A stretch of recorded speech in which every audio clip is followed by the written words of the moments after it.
జయ శ్రీమన్నారాయణ. నేను మీ icon astrologer Gattupalli Suresh Babu. అందరికీ నూతన సంవత్సర శుభాకాంక్షలు, అలానే మకర సంక్రాంతి శుభాకాంక్షలు.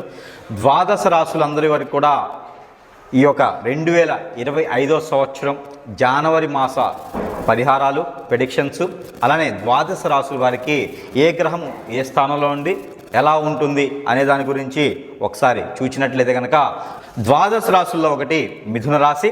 ఈ మిథున రాశి వాళ్ళకి ఎలా ఉండబోతుందంటే, అలానే మనకి 2వ స్థానంలో కుజుడు, 4వ స్థానంలో కేతువు, అలానే మనకి 7వ స్థానంలో రవి బుధులు కలయిక, అలానే మనకి 9వ స్థానంలో శని భగవానుడు, అలానే శని భగవానుడితో పాటు శుక్ర భగవానుడు. ఈ యొక్క గ్రహస్థితి ప్రకారంగా కూడా ఈ ద్వాదశ రాశులు అన్నీ కూడా బాగున్నాయి. అలానే రాష్ట్ర పరిస్థితి, దేశ పరిస్థితి అయితే కొంచెం సుభిక్షంగా ఉన్నదని నా జనవరి మాస పరీక్షన్స్ వారికి బాగుంది. అలానే ఈ మిథున రాశి వాళ్ళకైతే కొంచెం మిశ్రమ ఫలితాలు ఉన్నప్పటికీ కూడా కానీ శుభ ఫలితాలు అనేది కొంతమేర బాగున్నాయని మనం చెప్పవచ్చు. గత 2.5-3 సంవత్సరాలుగా ఇబ్బంది పడుతున్నటువంటి మిథున రాశి వాళ్ళు ఎవరైనా ఉంటే కనుక వారి యొక్క గ్రహస్థితి, వారి యొక్క దశ అంతర్దశలు ఎలా ఉన్నాయో చూసుకొని వాటి వరకు చూసుకొని చేసుకోవాలి. ఇప్పుడు మనం చెప్పేటువంటి పరిహారాలు కానీ ప్రెడిక్షన్స్ కానీ ద్వాదశరాలన్నిటికీ కూడాను ఈ మిథున రాశి వాళ్ళకులో కొంతమేర అందరికీ కలిసి వస్తాయని కాదు, కొంతమేర అయితే చూడొచ్చు. ఎందుకంటే మనం ఓవరాల్గా చూసి దశల రీత్యా అంతర్దశరీత్యా కూడా చూయించుకుంటే మీకు ఇంకా బాగుంటుంది. మీకు సంబంధించినటువంటి పరిహారాలు ఏమైనా ఉంటే కూడా వాటి మీద మీరు చూసుకోవచ్చు. అయితే మనకి మొదటిగా మనం చూసుకున్నట్లయితే కనుక ఈ మనకి జనవరి మాసం 2025 సంవత్సరం నాటికి మనకి అదృష్టమో మనం గ్రహాలరీత్యా దోషాలన్నీ తొలగిపోయేలాగా, అలానే మనకి వాస్తు ప్రకారంగా తొలగిపోయేలాగా అదృష్టం ఒకటి ఏంటంటే మన పూర్వీకులు కానించి పూర్వీకుల శాపాలు దోషాలన్నీ తొలగిపోయేందుకు మనకి మకర సంక్రాంతి మొదలైంది. కాబట్టి ఈ మకర సంక్రాంతి పర్వదినమున లేదా మనకి భోగి పండుగ రోజున అలానే కనుమ రోజున కనుక మనము కొన్ని ఆ పూర్వీకులకి దానాలు కానీ ఆ పూర్వీకులకి ఏదైనా చేసేటువంటి క్రియలు ఉన్నా కూడా చేసినట్లయితే కనుక మీకు ఎప్పటి నుంచో బాధిస్తున్నటువంటి గ్రహరీత్య దోషాలు, పూర్వీకుల శాపం, పూర్వీకుల దోషం ఏదైనా ఉండే కూడా మీ పూర్వీకుల శాప దోషాలన్నీ కూడా తొలగించుకునేందుకు అదృష్టవంతులుగా ఉండేదానికి మీకు ఏర్పడినందుకు మకర సంక్రాంతి వస్తుంది. కాబట్టి ఖచ్చితంగా తప్పనిసరిగా మీ ఇంటి ఆచార ప్రకారంగా మీకున్నటువంటి ప్రాంతీయ ఆచార ప్రకారంగా పాటించండి. అలానే మనకి అదృష్టం పొంది ఇప్పుడు మనకి కుంభమేళ, మహాకుంభమేళ కూడా మొదలవుతుంది. కాబట్టి ఈ మహాకుంభమేళ పర్వదినమున మనం ఏదైతే స్నానం ఆచరించేటువంటి ప్రక్రియ ఉందో మీరందరూ కూడా గంగా, యమున, సరస్వతి తీరానికి వెళ్ళి స్నానం ఆచరించాలా అనేది కాకుండా మీకు సమీప దూరంలో ఉన్నటువంటి నదీ తీరానికి వెళ్ళేసినా అక్కడ ఉన్నటువంటి కోనేరుల దగ్గరికైనా సరే మీరు సమీప దూరంలో ఉన్నటువంటి మీ ప్రాంతీయ ఆచార ప్రకారంగా స్నానం ఆచరించేసి 2 దీపాలు కనుక అందులో వదిలినట్టయితే కనుక మీ యొక్క మిథున రాశి వాళ్ళకి అందరికీ కూడా అన్ని రకాలుగా బాగుంటుంది. కాబట్టి అన్ని రకాల శుభదాయకంగా ఉంటుంది. కాబట్టి మీకున్న యజ్ఞాలన్నీ తొలగిపోయేసి అదృష్టం అనేది మీ ఇంట్లో ఉంటుంది. కాబట్టి ఖచ్చితంగా మీరు స్నానం ఆచరించండి. ఈ యొక్క కుంభమేళ 45 రోజులు ఉంటుంది. జనవరి 13వ తారీఖు పౌర్ణమికి మొదలయ్యేసి ఫిబ్రవరి 26వ తారీఖు వరకు మాస శివరాత్రి రోజు వరకు కూడా ఈ యొక్క కుంభమేళ, మహాకుంభమేళ ఉంటుంది. కాబట్టి ఈ మహాకుంభమేళ నాటికి ఏ రోజైనా సరే మీరు స్నానం ఆచరించేసి ఆ చేయాల్సినటువంటి దానాలు, ధర్మాలు, యాగాలు, యజ్ఞాలు, హోమాలు ఏదైనా మీ సొంత డబ్బులతో కనుక చేసినట్లయితే ఆ ఒక పుణ్యఫలం అనేది మీకు వచ్చేసి మీకున్నటువంటి విఘ్నాలన్నీ తొలగిపోయేసి మీ ఇంట్లో ఉన్నటువంటి రుమ్మతులన్నీ పోయేసి అన్ని రకాలుగా బాగుంటుందని నేను చెప్తా ఉన్నాను.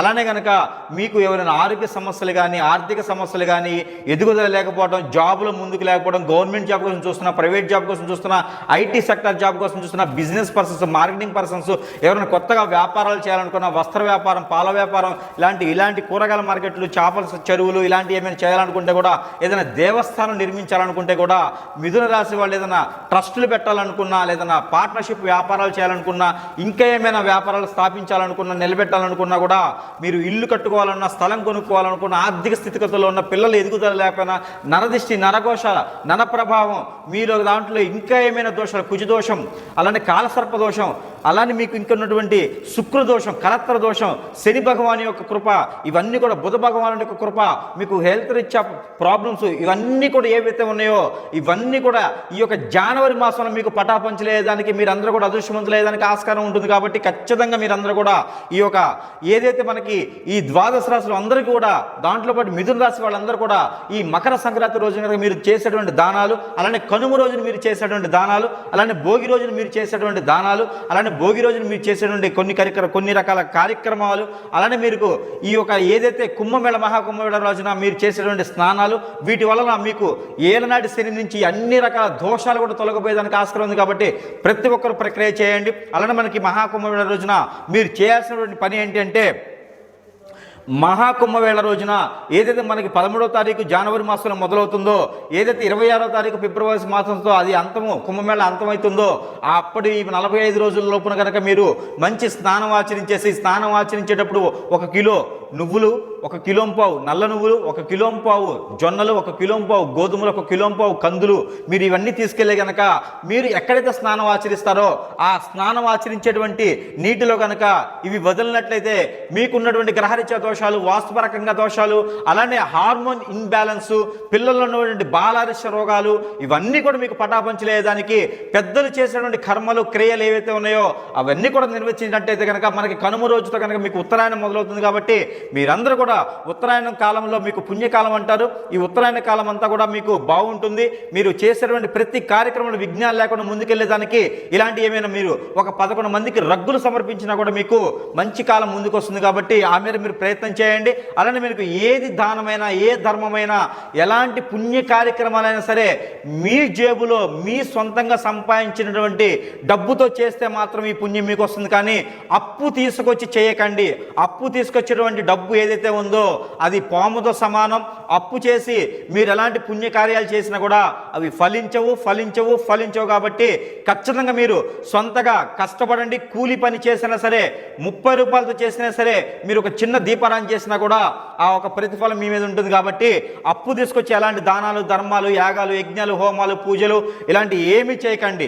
విష్ణుమూర్తి ఆలయంలో మీకు దశావతారాలు ఉన్నటువంటి ఆలయం ఏదున్నా, విష్ణు ఆలయం, నరసింహ ఆలయం, అలానే మీకు వెంకటేశ్వర స్వామి గుడి, రాములవారి టెంపుల్, సత్యనారాయణ స్వామి వారి గుడి ఎక్కడైతే మీకు కనిపిస్తాయో, విష్ణువు సంబంధించిన ఆలయాలు ఎక్కడైతే ఉన్నాయో ఆలయాన్నింటిలో మంగళవారం రోజు కానీ శుక్రవారం రోజు కానీ 5 కొబ్బరికాయలు, అంటే నారికేళం అంటారు, ఈ నారికేళాలు 5 కనుక మీరు సమర్పించినట్టయితే మీకు పంచభూతాలుగా ఉన్నటువంటి చెడు ఏదైతే ఉందో, మీకు ఇంట్లో నెగిటివిటీ ఉన్నా, ఎవరైనా చేతబళ్ళు చేసినా, ఏదైనా మనసు బాగాలేకపోయినా, మైండ్ బాగాలేకపోయినా, మెదడు తిరుగుతున్నా, కాళ్ళు ముందుకెళ్ళలేకపోయినా, చేతులు ముందుకెళ్ళలేకపోయినా, పని చేయలేకపోతున్నా, మీకు ఏదైనా విఘ్నాలు వచ్చినా కూడా ఇవన్నీ కూడా తొలగిపోయేందుకు 5 కొబ్బరికాయలు విష్ణు ఆలయంలో లేదా హనుమాన్ మందిరంలో కనుక సాయం సంధి వేళలో 5:40 తర్వాత 7 గంటల లోపు కనుక మీరు 5 కొబ్బరికాయలను కనుక ఆ స్వామివారి ముందు మీరు ఆ కొబ్బరికాయని సమర్పించినట్లయితే, నైవేద్య రూపంగా కొబ్బరికాయని కనుక మీరు సమర్పించేసి ఒక్క కొబ్బరి చెప్ప కూడా మీరు రిటర్న్ తెచ్చుకోవద్దు.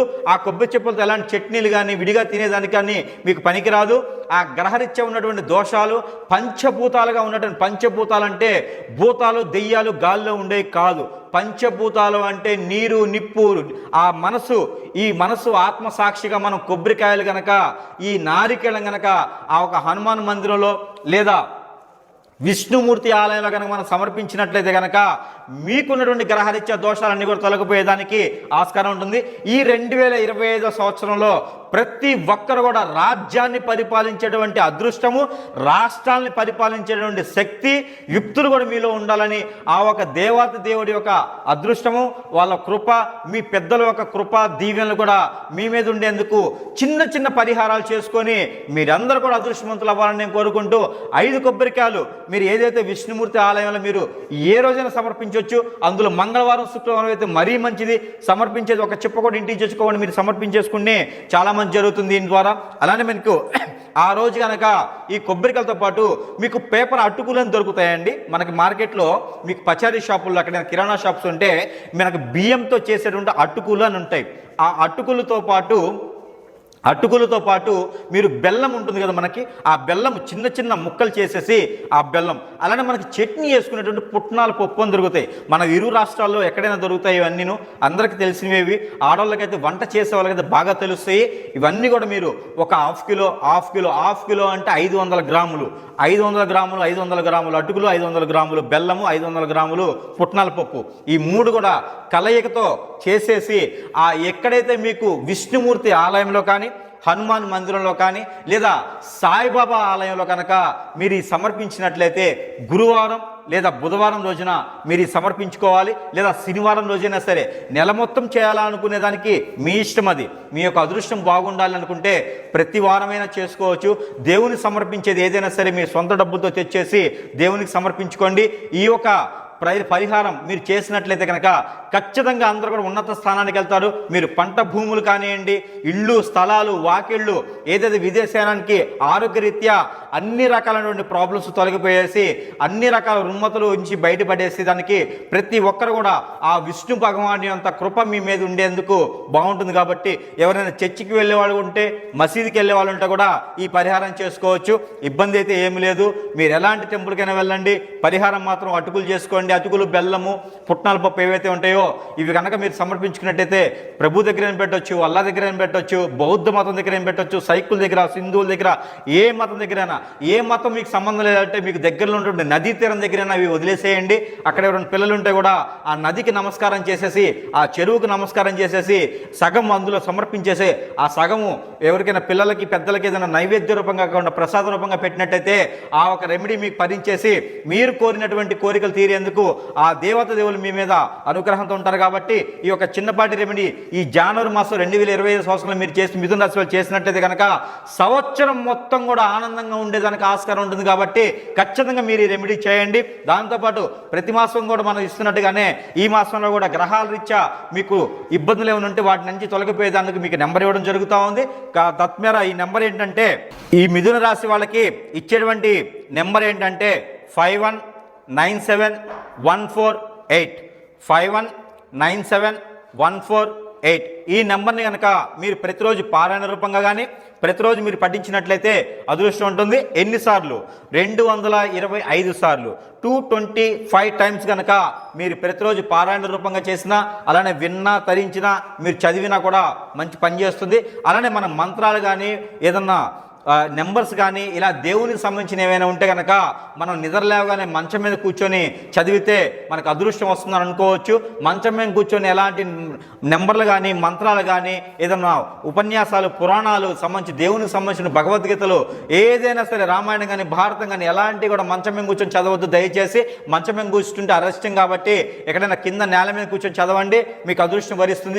చిన్న మనం చేసే తప్పులు మనకు తెలియకుండా ఉంటాయి, వాటి వల్ల మనం చాలా ఇబ్బంది పడతాం. కాబట్టి ఈ చిన్న తప్పులు చేయకుండా ఉండేసి ఎక్కడైనా నేల మీద కూర్చోకుండా చాప మీద కూర్చొని, లేదా కింద ఫ్లోర్ మ్యాట్ వేసుకొని కూర్చోండి, గుడ్డ వేసుకొని కూర్చొని ఈ నెంబర్ మీరు పఠించినట్టు చాలా అదృష్టవంతులు అవుతారు. అందులో నెంబర్ ఏంటంటే 519714 519714 225 టైమ్స్ ప్రతిరోజు పఠించండి. జై శ్రీమన్నారాయణ.